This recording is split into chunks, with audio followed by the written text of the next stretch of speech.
Development is, as Pierce says, is the interaction of the intent within and the content without.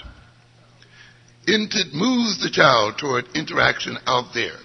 The intent within must be given its content from without.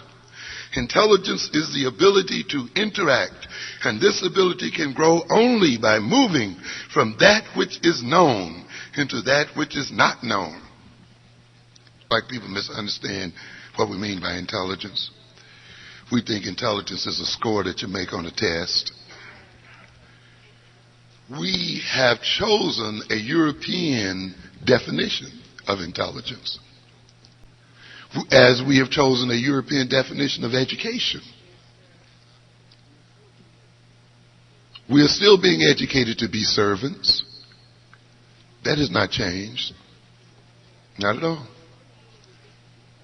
The fundamental relationship African people have with Europeans today is exactly the same that we had when we were slaves.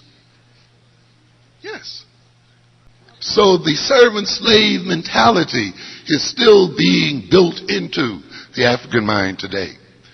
And that mentality requires a different twist in the intelligence than the mentality of masters and controllers of the world.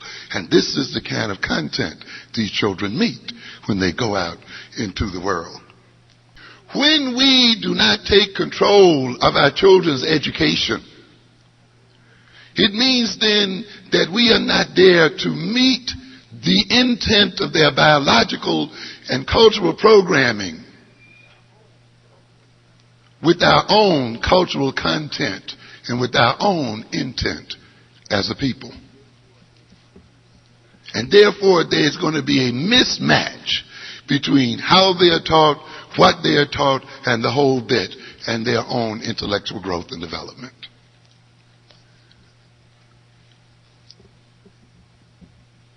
In a sense, the largest percentage will fail. They will fail even if they succeed. To a good extent, our successes represent our greatest failures. We're talking paradoxes here, aren't we? But you must look at things dialectically. What do we mean by that?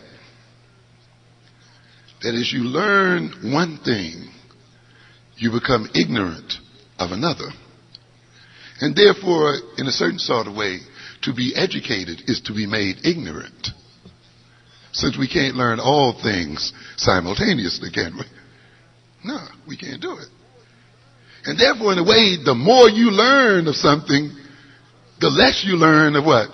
Something else. So you have a process of ignorance and knowledge going side by side. Now we have to recognize something here then. This is really tragic when you are learning the wrong thing. That's why you got to be very careful about what you're learning. You see? And that's why you have to be very careful about what your children are learning. We tend to think that if they're learning something and learning a lot of it, they're being educated. They could be being made stupid and ignorant. As a matter of fact, under oppression, black people must be made ignorant by their education. Yes. The school itself must become the instrument of your dumbness. Whether you learn in it or whether you don't. It's made to catch you what? Both ways. That's why those of us who achieve great education in it still often cannot make any contribution to the advancement of our people.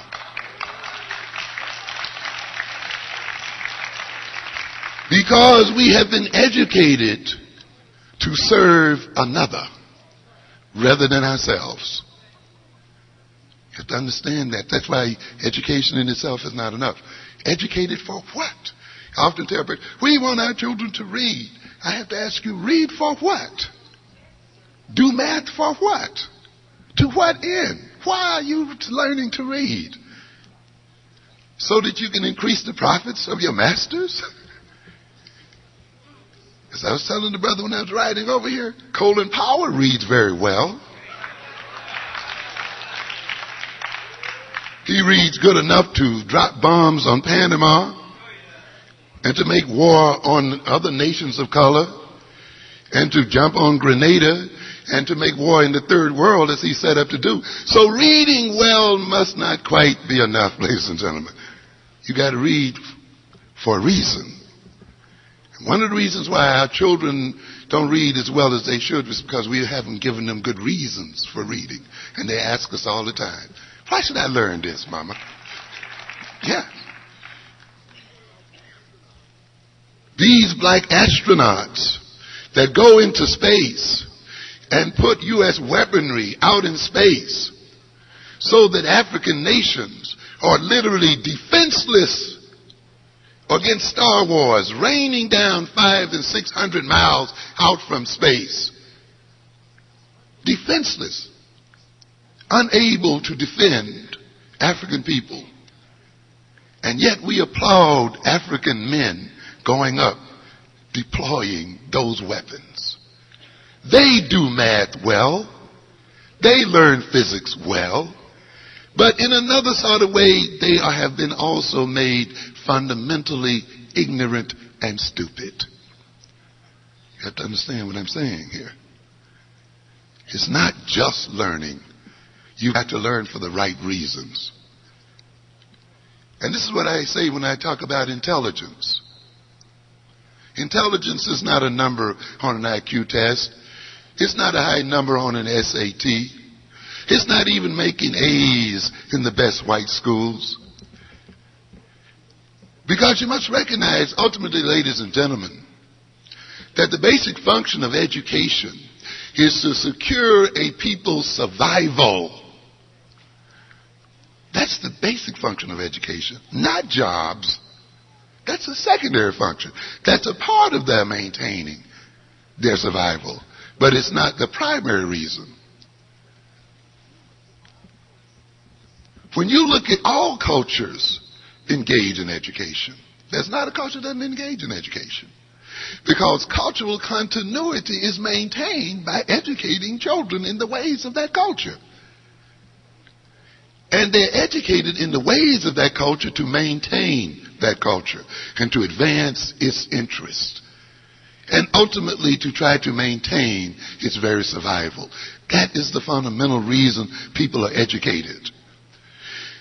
What does it matter if you learn physics and computer science and everything else and you cannot defend yourself against a military assault by Europeans or a germ warfare assault as we see here in aid by Europeans? A knowledge of computer science, a knowledge of law, a knowledge of all these other things matters not at all when you are unable to use that knowledge for your self-defense. And consequently, you see, African American education, like the education of any other advanced nation, must be defined within the context of how it functions to maintain our very life and being here on earth. Any other definition does not count. And as long as we are not educated to defend ourselves against these people, we are being incorrectly educated. Nothing else matters. Ultimately, then, intelligence must be defined in terms of the degree to which it solves your problem. The nature of education today prepares you to solve their problems, not your own. That's why you study their books, you go to their schools, you learn their information, their language, their styles, their perceptions, so that when you come out, you can do a humdinger of a job solving European problems, but you can't solve your own. And then you dare call yourself intelligent. Come on. That's the height of stupidity. That's not intelligence at all. But you see, ladies and gentlemen, under oppression, the oppressed people must be turned backwards. They must see lies as truth and truth as lies. You see? They must see intelligence as stupidity and stupidity as intelligence. And I don't have time to go with it tonight, but I can show you where almost every idea we get is twisted around, backwards. And it's got to be if the system is to operate. And this is another thing that I talk about when I talk about the education of our children. Ultimately, the education of our children must be an education for solving the problems of black people. And those problems are not the same as those of white folk. Let me sum it up this way. I don't have time to talk about it in detail. I often say then that the destiny of the white child, by the very nature of the racial status quo today, is conservative. And the destiny of the black child, based on the same racial status quo, by its very nature, must be what? Revolutionary. It's got to be. In other words, the whites who have all of the money and have all of the power, military advantage, economic advantage, social advantage, cultural advantage, all of the other advantages we talk about, they must be educated to maintain and advance those advantages. Therefore, their education is what? Fundamentally conservative, to hold on to what they got. You understand? That's why you can't give your children the same education as white children. They're not in the same place. What are they conserving? Their deprivation? Yeah. And in a sense, we are being educated to conserve our deprivation and to perpetuate our oppression. In order for us to be in this condition where Africans starve over wealth, it means then that our minds must have been turned backwards. It means that the European is keeping us in a particular kind of consciousness such that we cannot use our own wealth and our own resources to feed our own children.